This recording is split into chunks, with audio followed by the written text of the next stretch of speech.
Hey, fifth and sixth hour. Happy Wednesday. Good to see you. This is Mr. Keneally. Sorry that I won't be able to be in class with you today. I'm being a student downstairs in the Media Center classroom. But I'm glad that you're here, and I'm glad that we got 2 more days this week to work together.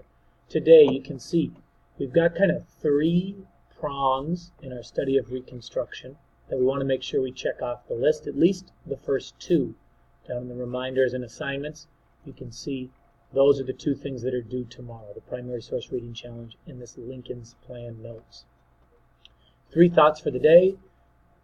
Like we said yesterday, President Trump gave that big speech. It went 90 minutes long, right? What did he talk about? That's something you could look into, right?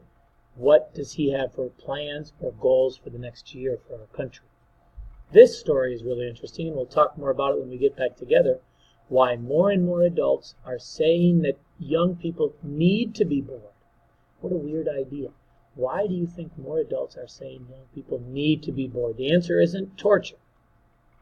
And then the review question is, what did Special Field Order 15 say? So take a minute. Could you answer that question? What did Special Field Order 15 say? All right. If you can't answer it, but even if you can, we're going to check on the agenda, because that's where we're going to make sure that we're all clear for today as well as yesterday's learning.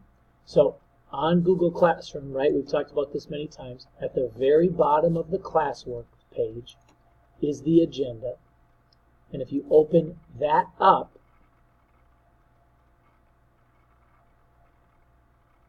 if you were gone yesterday or if you can't remember what Special Field Order 15 said, it's added right there under the notes section.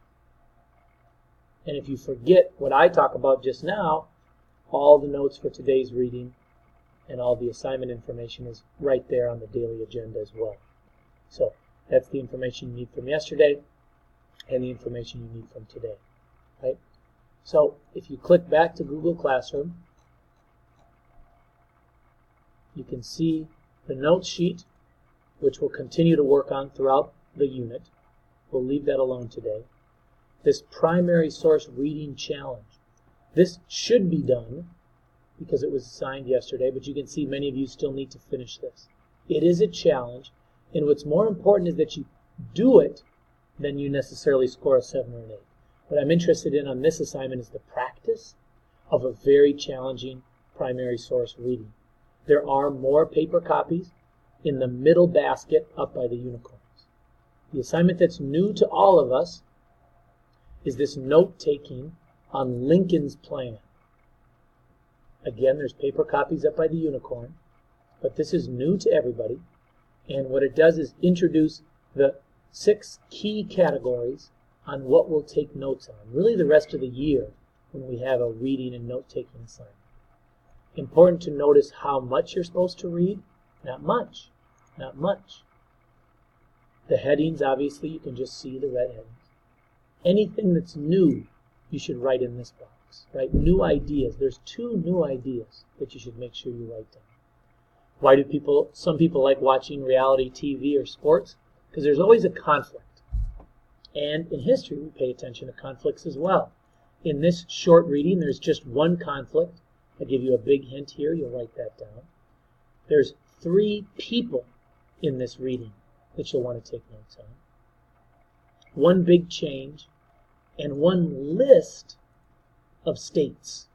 So you've got the lists, you've got the changes, you've got the people, you've got the argument, and the new ideas. That's what you want to take notes on when you do this reading. Most everyone will walk out of here with both the Primary Source Reading Challenge and the note-taking assignment done. This assignment about sharecropping is what we'll look at tomorrow. You're welcome to take a look at it if you'd like, especially if you're done with these 2 assignments. So, Miss R is your guest teacher. Be super respectful to her and ask any questions, but refer to the agenda for questions first to make sure you're clear on that, and if you were gone, make sure you get the notes from yesterday. Thanks in advance for your normal respectful behavior following the PRIDE rubric, and I look forward to working with you tomorrow. Thanks.